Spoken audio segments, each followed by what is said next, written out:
us in our tracks.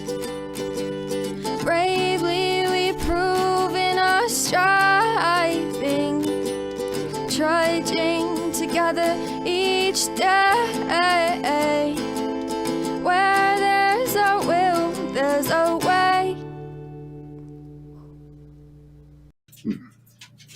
Meow. Always meows.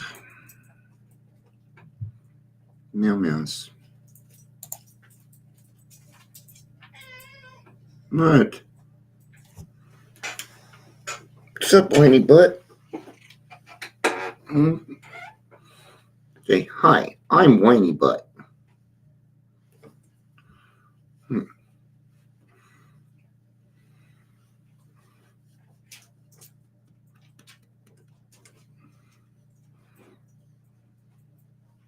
You just want to be pet.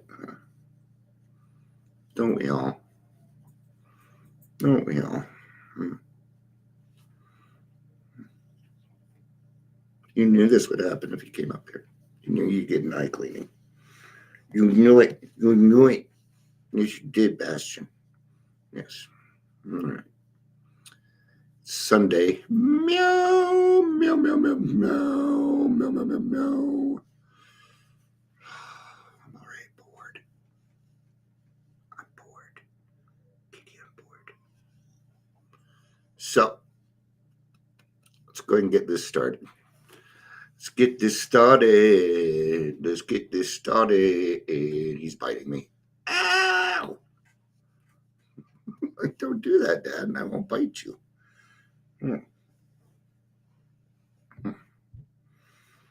Let's get it started. Let's get it started.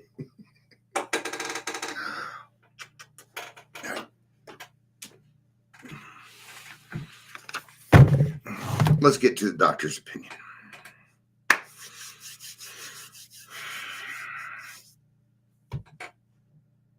Welcome to the Daily Trudge. Dion. Stuff. Yay. If you're here, please say hello, whether you're watching the live or the rewatch. So, I don't know where to chat. I'm going to be starting on XXVII, which is 27 in Roman numerals. So it is the second part of the doctor's opinion after he was asked to go into more detail.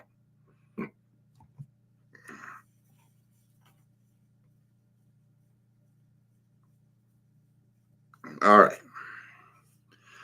Let's actually start with the regular writing. The physician who had our request gave us this letter has been kind enough to enlarge upon his views in another statement which follows. In the statement, he confirms that we who have suffered alcoholic torture must believe that the body of the alcoholic is quite as abnormal as his mind.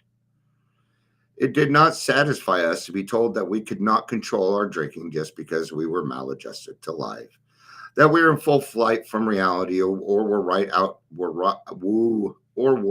outright mental defectives.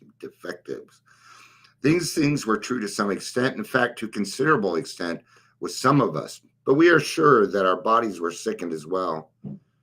In our belief, any picture of the alcoholic which leaves out the physical factor is incomplete.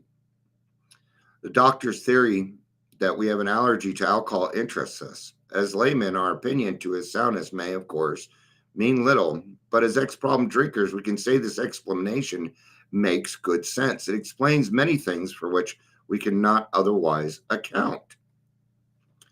Though we work out our solution on a spiritual as well as an altruistic plane, we favor hospitalization for the alcoholic who is still very jittery or befogged.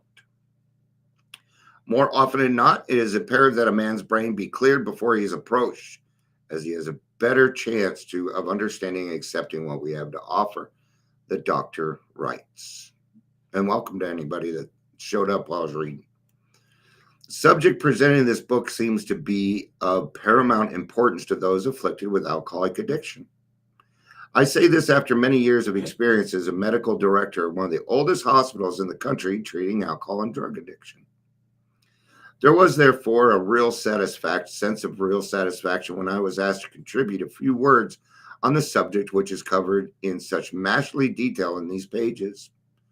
We doctors have realized for a long time that some form of moral psychology was of urgent importance to alcoholics, and that moral psychology is right, the 12 steps, but its application presented difficulties beyond our conception.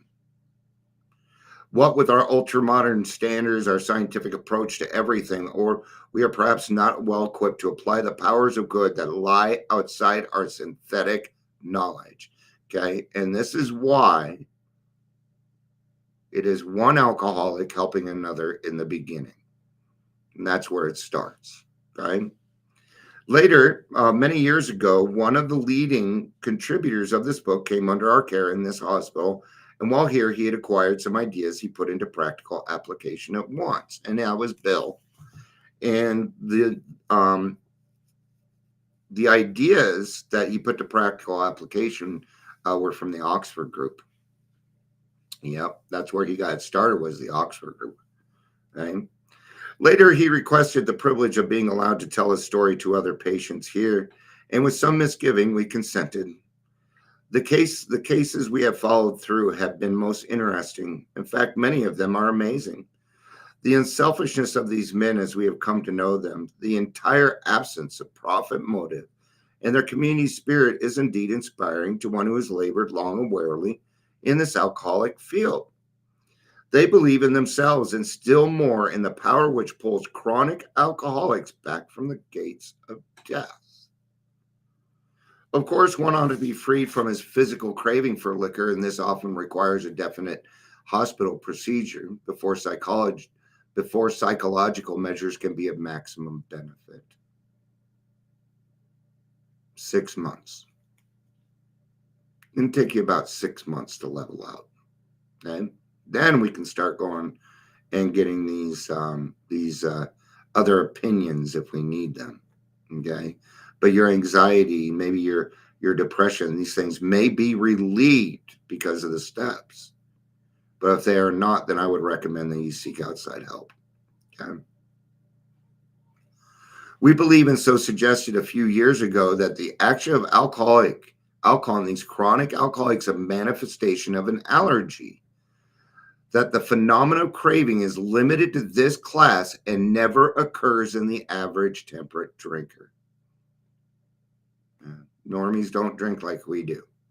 These allergic types, that would be me, I'm allergic to alcohol, can never safely use alcohol in any form. Any form. That means Listerine. That means there's a lot of products out there with alcohol in them, and we got to be careful on what we're putting into our bodies. Okay. These allergic types can never safely use alcohol, and once having formed the habit and found they cannot break it, once having lost their self-confidence, their reliance upon things human, their problems pile up on them and become astonishingly difficult to solve. Frothy emotional appeal seldom suffices. The message which can interest and hold these alcoholic people must have depth and weight. In nearly all cases, their ideals must be grounded in a power greater than themselves if they are to recreate their lives. And that is coming from a doctor who says, with all the things that we have at our disposal, the one thing that we can't do is convince an alcoholic to give up the hooch. Okay? And they're never going to be able to. It is beyond them. It is beyond them. It is beyond you. It is beyond me. If any feel that psychiatrists directing a hospital for alcoholics we appear somewhat sentimental, let them stand with us on the firing line. See the tragedies, the despairing wives, the little children. Let the solving of these problems become a part of their daily work. And even in their sleeping moments, and the most cynical will not wonder that we have accepted and encouraged this movement. We feel after many years of experience that we have found nothing Nothing, which has contributed more to the rehabilitation of these men than the altruistic movement now growing up among them. Hello. Yeah, I didn't post to a lot of places. I just kind of did it. All right. So, a psychiatrist directing a hospital, it's just one failure after another. And of course, he accepted this movement because things actually started happening in his hospital. People started getting well. People would leave and come back and appear different to him because they would be different people. His job became satisfying because of AA, because of Oxford Group, because of God. Okay. So his life became satisfying. Right? Yeah. And I can share. Yeah, there you go. My page really is the only place that and the Daily Trudge is really what I put these anymore, right? So imagine finally you have some success going on. Well, isn't that a movement that you would probably get behind? And then what happens is this. Then Dr. Silkworth gets to do his actual job, which is help other people, right? So we get to a place where we're okay. It's kind of like being on meds, okay? The whole point of being on meds is to get off of them, for me anyway. And I'm talking like depression meds, things like that. Not your heart meds and stuff, all right? So, oh, crack.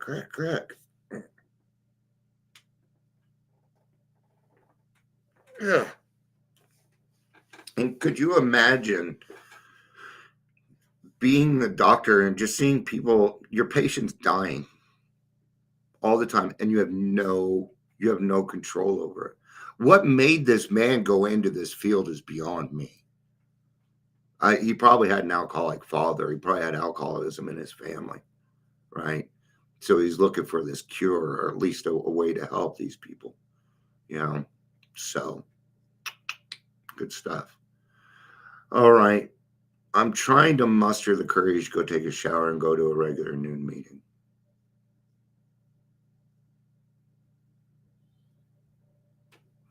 It's hard. It's hard, man. I